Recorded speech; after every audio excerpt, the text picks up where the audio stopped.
ভুটানকে ৩-০ গোলে হারিয়ে নেপালের কাছ থেকে পয়েন্ট টেবিলের রাজত্ব কেড়ে নিল বাংলাদেশ। দেখুন সর্বশেষ পয়েন্ট টেবিল।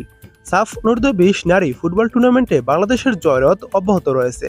আজ নিজেদের চতুর্থ ম্যাচে ভুটানকে ৩-০ গোলে হারিয়েছে স্বাগতিকরা। বৈরী আবহাওয়ায় মাঠ অনুপযুক্ত থাকায় নির্ধারিত ভেন্যুর বদলে কিংস অ্যারেনার অনুশীলন গ্রাউন্ডে অনুষ্ঠিত হয়েছে আজকের ম্যাচটি। বাংলাদেশ ম্যাচের প্রথমার্ধে ১-০ গোলে এগিয়ে ছিল। আক্রমণ ও বল পজিশনে বাংলাদেশই এগিয়ে ছিল।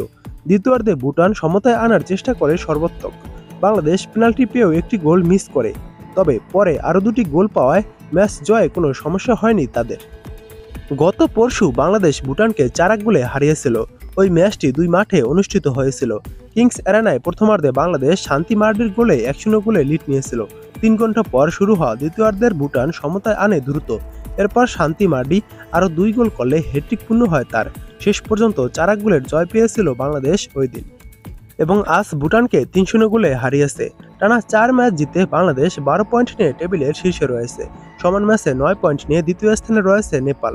পরবর্তী ম্যাচ বাংলাদেশ ও নেপাল উভয় জিতলে এই দুই দলের মধ্যকার ২১শে জুলাইয়ের ম্যাচটি পরিণত হবে টুর্নামেন্টের অলিখিত ফাইনাল, অর্থাৎ সেমিফাইনাল বা ফাইনাল ম্যাচ নেই। যারা পয়েন্ট তালিকায় এগিয়ে থাকবে তারাই জিতবে এবারের শিরোপা। তো এক নজরে চলুন দেখে নেই সর্বশেষ পয়েন্ট টেবিলের অবস্থান।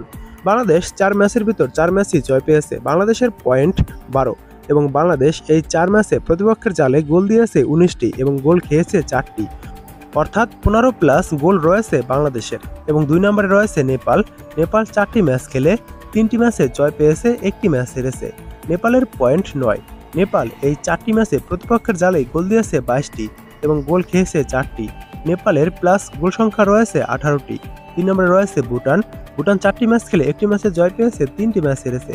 ভুটানের পয়েন্ট ৩। ভুটানের গোল সংখ্যা রয়েছে ৬০টি এবং ভুটান গোল খেয়েছে ১৩টি, অর্থাৎ ৬টি গোল মাইনাস রয়েছে ভুটানের। সবার শেষে ৪ নম্বরে রয়েছে শ্রীলঙ্কা। শ্রীলঙ্কা ৪টি ম্যাচ খেলেছে, তার ভিতর 4টি ম্যাচই হেরেছে। শ্রীলঙ্কার কোনো পয়েন্ট নেই।